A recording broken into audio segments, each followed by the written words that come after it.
Bom dia a todos. Agradeço a Hashem, Shechianu Vekimanu, que eu pude voltar a dar aula com muita saúde, Bezrat Hashem, e desejar para todo mundo em Israel, todo mundo, que a gente passa logo essa fase tão complicada e difícil.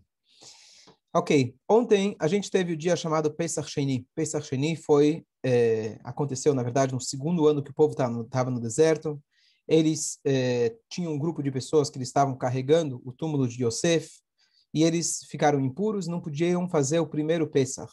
Eles chegaram para Deus e falaram, olha, por que a gente vai deixar de fazer uma mitzvah tão grande só porque a gente está impuro fazendo uma mitzvah? Então, um mês depois, que foi o dia de ontem, Deus deu para eles uma segunda chance deles poderem trazer o sacrifício pascal. Isso ficou para as gerações, conhecido como Pesach Sheni, e que para nós, hoje em dia, o significado é o mais importante, que é a ideia de que Nishtoken farfalen, em Yiddish se fala, não existe nada perdido. Sempre dá para a gente recuperar. Então, essa é a ideia que eu queria elaborar hoje com vocês, lendo com vocês um trecho do Talmud.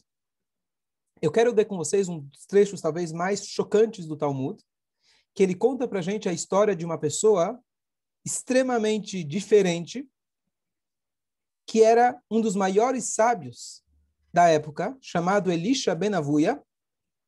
E esse Elisha ben Avuya, ele, em um determinado momento, abandonou todo o judaísmo. E ele, infelizmente, faleceu ainda sem fazer a tshuva. E a história desse homem que eu quero estudar com vocês. Bom dia, Guilherme. Bom dia, Jairão. Então, a grande pergunta que a gente vai levantar ao ler essa Guimará, será que essa frase realmente se aplica em todas as situações? Será que existe uma situação na vida onde se fala, não tem mais jeito, não tem mais como você pedir perdão, você está perdido, não tem como sair desse buraco?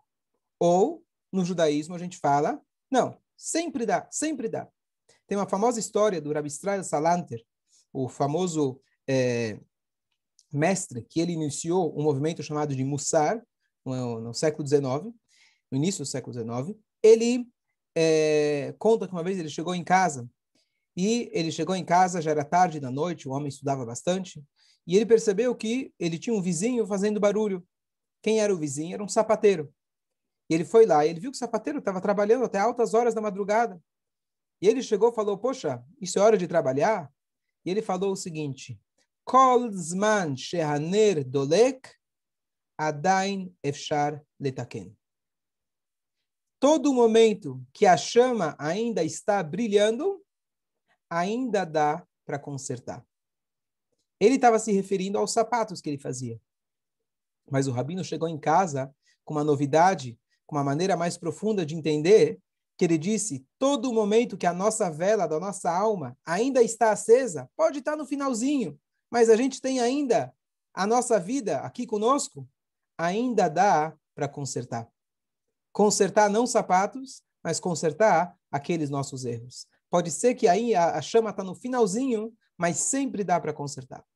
Então, esse é o conceito básico conhecido. Então, hoje eu quero contrapor esse conceito com essa história no Talmud, desse homem que aparentemente não teve uma segunda chance. Vou compartilhar aqui a tela com vocês. Diz o Talmud. Acher, a Gemara afirmou anteriormente que Acher é o apelido desse sábio chamado Elisha ben Avuya. A gente vai ver por que ele acabou recebendo esse apelido. Ele cortou mudas. O que quer dizer cortou mudas? A gente teve um shiur não muito tempo atrás que a gente sempre tenta evitar falar algo pejorativo, mesmo quando é verdade. Então, em vez do Talmud falar que ele chutou o pau da barraca, ele abandonou, ele fala numa linguagem cortou as mudas. Cortar as mudas significa você se desligar das suas raízes, tornando-se herege. A respeito dele, o versículo afirma, não culpem a vossa boca, a vossa carne. A Gemara coloca uma questão. Tudo bem, eu vou seguir um pouco. O que foi que levou ele à heresia? Ele viu o anjo Mitatron, a quem foi concedida a permissão para sentar e escrever os méritos de Israel. Logo vou explicar.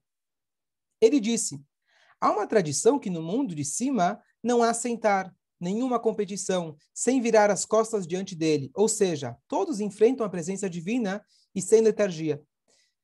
Vendo que alguém além de Deus estava acima, ele disse, talvez, a Gemara aqui interpreta, Deus me livre, existem duas autoridades, e há outra fonte de poder no controle do mundo, além de Deus. Então, vou explicar o que a gente acabou de ler. A Gemara está falando que o Acher ele teve uma questão filosófica que levou ele a abandonar todo o judaísmo. Qual foi a questão filosófica? Estamos falando de um rabino do nível espiritual que ele enxergava anjos. Ele tinha um contato direto com Deus. E nessa visão, ele teve uma visão que levou ele a uma interpretação errada, e a partir daí ele decidiu largar. O que foi que ele viu? Ele viu esse anjo denominado aqui no Talmud como Mitatron, ou Matatron. Esse Matatron, podemos dizer que ele é um dos anjos, talvez o anjo mais soberano. Não vou agora me aprofundar nessa parte do Talmud, que esse é um assunto por si, falar de anjos, etc. Mas ele viu que esse anjo estava fazendo um papel de advogado ou acusador do povo de Israel. E ele falou, peraí, Deus tem um advogado? Deus tem alguém que ajuda ele? Deus tem alguém que pode falar contra ele? Não. Então quer dizer que Deus não é o único. Então se Deus não é o único, então, bom, você perde todo o judaísmo. Se o alicerce de tudo é saber que o Deus é o Deus único, se existe alguma outra força, então está tudo errado. Essa foi a conclusão dele. De novo, podemos aqui se aprofundar para entender melhor qual foi a questão filosófica, como a gente entende esse conceito de anjos, mas só para a gente responder, para não ficar com essa pergunta, o que significa isso? Como pode ser que Deus tem anjos que ajudam ele ou podem ir contra ele? Então, a resposta simples é que logo no início, em Gênesis, a Torá, quando fala que Deus queria criar o homem, está escrito Naase Adam, faremos o homem. Deus ele se consultou com os anjos. Por quê? Para ensinar para a gente humildade. Se Deus, o Todo-Poderoso, ele se consulta com o seu tribunal, quanto mais nós não podemos tomar decisões sozinhos.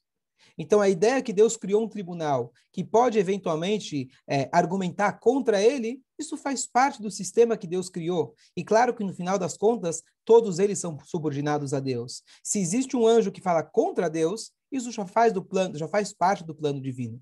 Mas essa foi a pergunta filosófica que fez com que ele decidiu abandonar o judaísmo. Continuando, então, aqui o Talmud.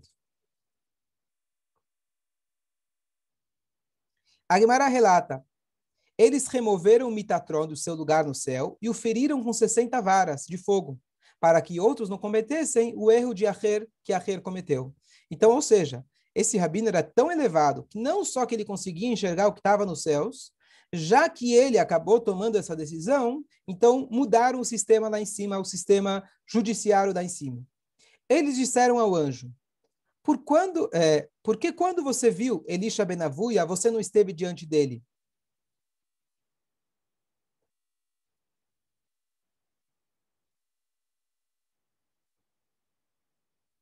Apesar dessa conduta, ou seja, peraí, eu vou continuar o Talmud. Apesar dessa conduta, como o Mitatron esteve pessoalmente envolvido, ele recebeu permissão para pagar os méritos de Acher e fazê-lo tropeçar de qualquer maneira. Então, o que acontece? Esse Matatron, como eu falei, ele é um chefe. Ele pode acusar ou ele pode ajudar.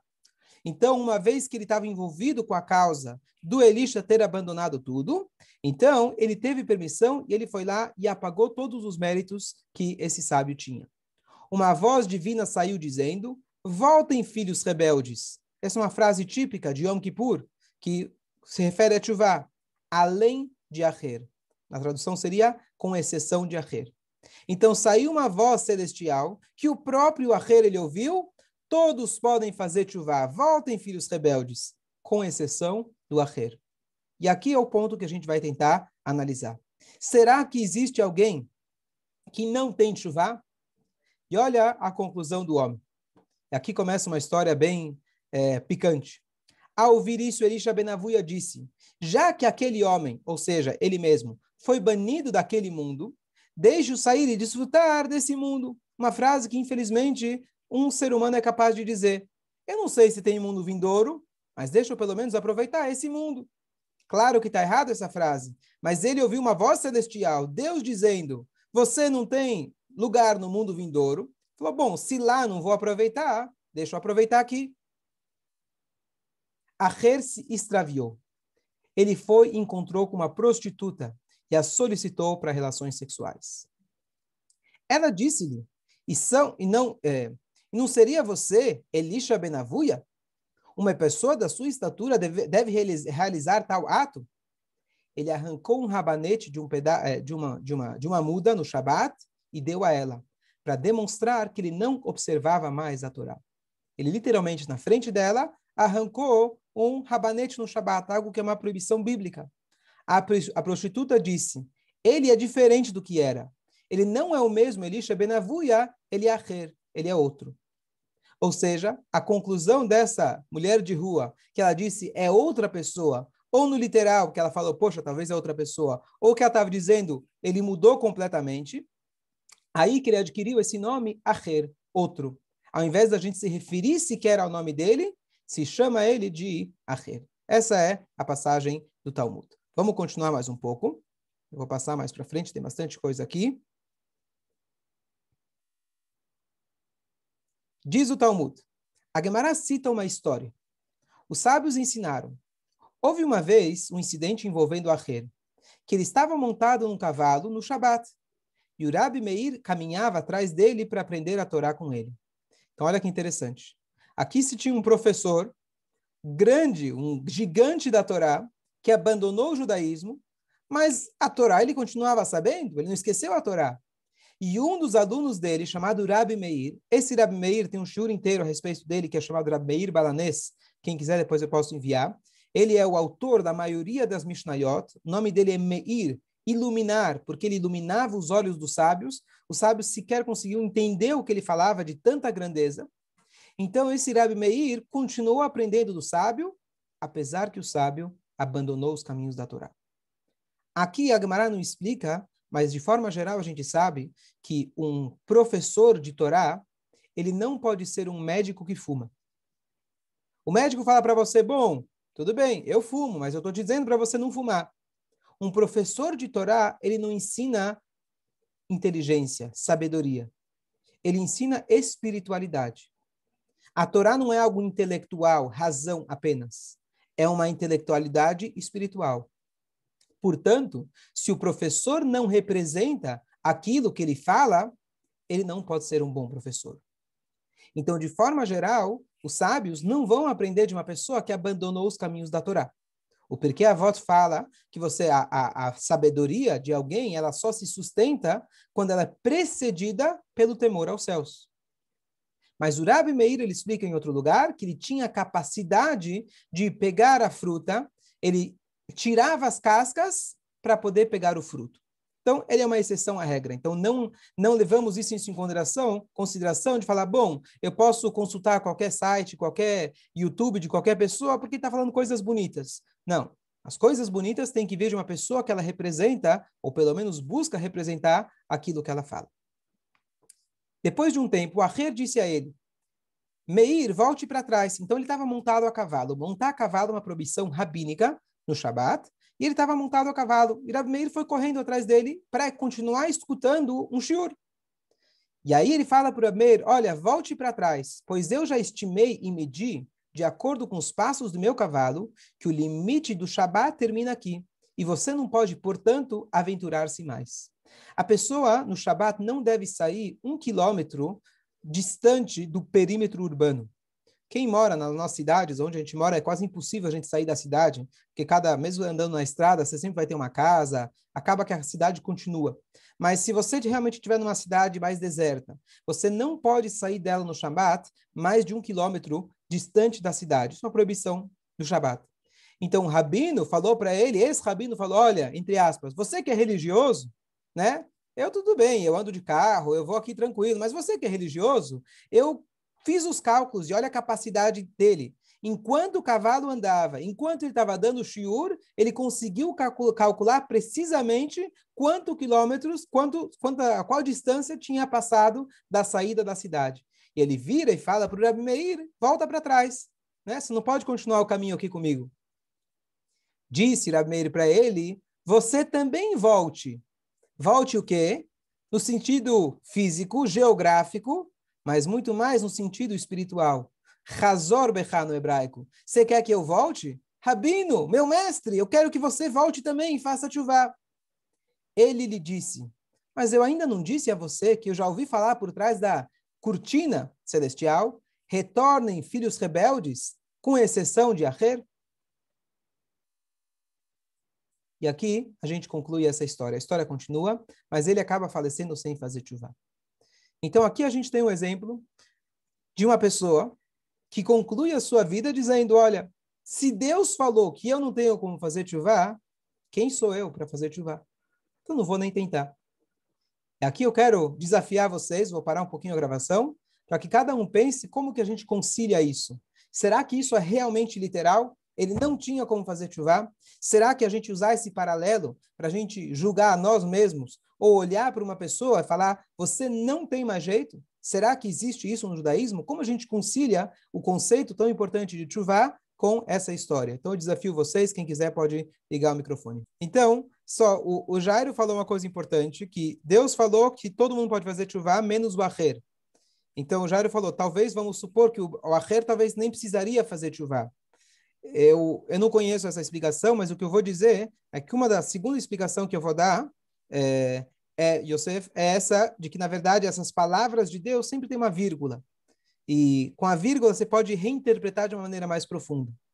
Mas a primeira resposta que eu vou dar é justo o que o Mordecai começou a falar.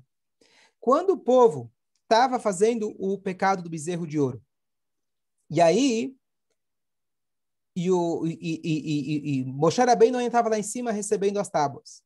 E aí Deus fala para Moshe, opa, desce lá que teu povo tá bagunçando. E aí Moshe Rabbeinu já começa a negociar com Deus. Em determinado momento, Deus fala para ele assim, nas minhas palavras, tá? Nem me pede desculpa, nem vem que não tem. Quando Moshe Rabbeinu ouviu dizer, não vem que não tem, o que você entende? Quando alguém te para na rua, certo? Antigamente, pelo menos, o guardinha te parou e ele fala para você, nem adianta um cafezinho. O que você entende? Bom, um cafezinho não, mas talvez um café um pouco maior, um lanche, um almoço, talvez a gente consiga negociar. Quando Moshe Rabbeinu ouviu falar, Deus falou, não vem me pedir desculpa. Ele entendeu, opa, então se eu insistir, quer dizer que vai dar para pedir desculpa.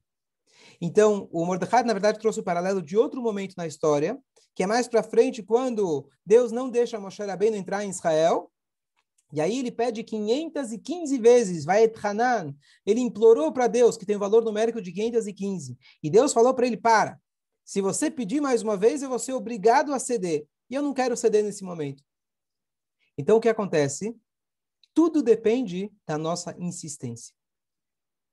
Mesmo quando o próprio Deus, ele fala para você, eu não aceito, o teu veredito já está selado, não tem jeito, uma voz celestial, imagina que a gente tivesse essa capacidade, coisa que a gente não tem, de ouvir, ler um veredito celestial, não tem mais jeito, seja para Deus nos livre, algo ruim que vai acontecer com a pessoa, seja espiritualmente que a pessoa não pode mais voltar, sempre dá para dar um jeito.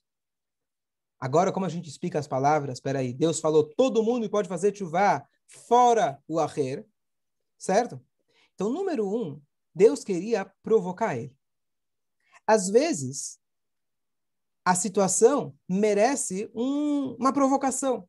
Uma pessoa, quando ela está tão distante, tão insensível, tão nem aí, como se diz, eu estou buscando uma palavra. A pessoa não está nem aí se você falar para ela, olha, vem fazer tchuvá que vai ser bom para você. Vem fazer tchuvá que você vai ganhar isso, vai ganhar aquilo, eu te perdoo. Eu não estou afim. Às vezes você precisa dar um choque. Então Deus deu um choque nele, esperando que ele aproveitasse esse choque. Quando Deus fala para ele, você não tem jeito, ele fala, Deus, não tenho jeito mesmo? E justamente tem um paralelo na história, na Guimará, uma história de um outro sábio, chamado Elazar ben Dodai, muito parecido, um grande sábio, que também abandonou, e ele ouviu uma voz celestial, e ele pediu justamente, falou, ele pediu, alegoricamente falando, em mérito das montanhas, das águas do mar, posso fazer tchuvá? E eles falaram que não. E ele morreu chorando para Deus. E quando ele morreu chorando, saiu uma voz celestial dizendo que ele foi perdoado. Ou seja, isso foi, entre aspas, uma provocação direta para Deus, dando uma chance para ele fazer a tshuva. Ontem eu comentei isso aqui no Shiur, o Rabino Malovani fez um adendo interessante.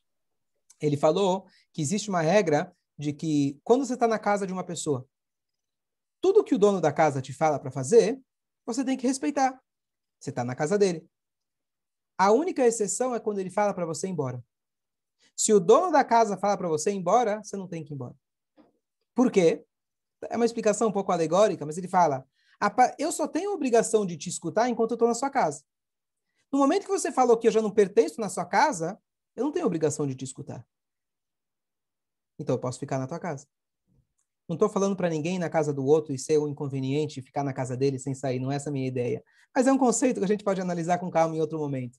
Ou seja, quando Deus ele fala para você, faz mitzvah, não faz mitzvah, faz mitzvah, ok. Todo momento que eu estou sob a jurisdição de Deus, tudo bem. A partir do momento que Deus jogou para fora do jogo, ele falou, todo mundo pode entrar no jogo, menos você? Bom, já que eu não estou no jogo de qualquer jeito, eu não tenho que escutar de qualquer jeito, entre aspas, então eu posso fazer tshuva. Você me falou para não fazer, mas já que você me jogou para fora de qualquer jeito, então eu posso jogar. Eu não estou mais nem aí para isso. Então, essa é a primeira explicação. A segunda explicação eu vou continuar depois da dúvida. Em termos práticos, quando alguém vem te pedir desculpa, de forma geral, a gente sabe que você tem que perdoar. No mínimo, na pior das situações, você tem que, a pessoa pede uma vez, duas, na terceira você é obrigado a aceitar. Existe uma exceção, que não vou agora entrar nos meandros da questão, mas basicamente, quando você sabe que a pessoa não é sincera, ou é um professor para o seu aluno que ele está querendo dar uma lição, ele pode ser mais duro. Mas com a intenção de perdoar. Eu só não estou te perdoando agora para que você possa realmente ser mais sincero. Ou seja, a ideia é que Deus queria que ele fizesse tchuvá. E Deus deu um choque nele, e essa seria a explicação que todo mundo pode fazer tchuvá, menos o acher. Deus falou que você não pode, mas se você insistir, você pode. Então, a primeira lição de tudo isso, conectando com o dia de ontem, que se expande no dia de hoje, que o Pesach ele era feito de dia e comido à noite. Ou seja, ontem à noite seria comido o sacrifício pascal. O dia judaico começa à noite, termina na noite seguinte. Então, hoje ainda a gente está nesse espírito de que sempre existe uma segunda chance. Não existe alguém perdido. Mesmo que você tenha certeza absoluta que você não merece. Mesmo que você viu escrito, o tzadik te falou, Deus te falou, você não tem jeito. O teu destino está selado. A força de um Yehudi, a força da nossa reza, é superior a qualquer uma dessas decisões. Nós somos capazes de fazer que Deus mude de ideia. Não me pergunta agora a questão se Deus já sabe, livre-arbítrio, como pode ser, ele já sabia. Agora não vem ao caso. Deus é o Todo-Poderoso, ele pode fazer tudo. Mas nós somos capazes de mudar qualquer veredito. Esse é o primeiro ponto. Já indo direto à segunda explicação lindíssima, a palavra acher em hebraico é outro, se referindo a esse indivíduo. Acher em hebraico também tem o mesmo radical da palavra atrasar. Alguém que chega atrasado em hebraico é meuchar, aquele que está atrasado. E olha que interessante. A frase, num sentido mais interpretativo, homilético, todos podem fazer tshuva, menos aquele que acha que está atrasado. Menos aquele que diz, é tarde demais para mim. Quando a pessoa fala, não, eu ofendi aquela pessoa fazem tantos anos, agora não tem sentido mais eu levantar o telefone e pedir desculpa. Aí realmente não tem como pedir desculpa. Se você permite esse pensamento penetrar dentro de você, que é tarde demais, esse é o erro. Aí não tem tshuva. Quando alguém não acredita que sempre é possível fazer tshuva, não tem tshuva. Agora, se você acredita que sim dá para fazer tshuva, essa é a maneira da gente fazer tshuva. Nunca é tarde demais para a gente se arrepender. Às vezes podem ter passado muitos anos. Pode ser que eu repeti o erro muitas vezes, centenas de vezes. Nunca é tarde para a gente pedir perdão. Nunca é tarde para a gente pedir para Deus mudar as coisas. O Talmud fala para a gente, Afilu cheref hadam munach al savaró. Mesmo quando você tem uma espada, Deus nos livre, afiada, colocada sobre o seu pescoço, alimna adam atzmo Emidat Arachamim. A pessoa não deve se abster de pedir misericórdia. Às vezes a gente fala, bom, a minha situação já está selada. Deus nos livre, alguém já está doente numa situação. A gente tem que pedir para Deus. Não é sempre que a gente consegue milagre. Claro, Deus criou o mundo e Ele que manda. Mas nós temos a capacidade de mudar o veredito. E principalmente quando se trata da gente pedir perdão a outra pessoa ou a gente pedir perdão a Deus sobre algum erro nosso passado. E esse é o conceito que a gente está estudando aqui, que o dia de hoje ensina para a gente, o dia de ontem especialmente, não existe caso perdido. E esse conceito, eu queria agora compartilhar com vocês algo particular, que esse mesmo conceito, eu ouvi de um professor meu que muitos anos eu já escutava ele, e quando eu passei na minha vida um grande desafio, o falecimento da Chaya Alea Shalom, eu levei muito esse conceito na prática, foi uma das coisas que realmente me ajudou e queria compartilhar com vocês. Esse conceito que nada está perdido, diz para a gente também que na nossa vida, apesar de que coisas acontecem conosco, sempre nós temos uma força de superar. Não importa o que a gente passa, qualquer situação que possa vir a gente, o judaísmo acredita, e esse conceito que a gente vem discutindo agora, nos ensina que sempre eu tenho uma segunda chance. Quer dizer, uma segunda chance? Eu sempre tenho uma força que vai me ajudar a superar. Então, apesar de que naquele momento, ou na hora H, a dor é uma dor, a situação é uma situação e muito difícil, mas se você tem a fé completa e você se acostuma a pensar que sempre dá, sempre tem algo a mais, sempre existe um mistério por trás, sempre a Hashem está conosco, eu tenho a força, talvez eu não descobri, mas eu vou ter as forças de superar, isso é o primeiro passo para a pessoa se recuperar, para a pessoa poder começar a ter a cura. Então, isso é um conceito que a gente pode aplicar, de novo, em várias áreas da nossa vida. O nosso relacionamento com o próximo, sempre dá para pedir perdão. Nosso relacionamento com Deus, dá para pedir perdão. Os vereditos, os desígnios da vida, dá para a gente rezar e mudar. Em relação aos nossos desafios, quando acontece para a gente alguma coisa, a gente ter a fé completa de que sim, nós temos a força para poder superar. Que a Hashem possa dar para a gente não só a força, mas que a gente possa de uma vez por todas superar esse galut, sair de todas as dificuldades e de uma vez por todas estarmos com Mashiach Tzidkenu.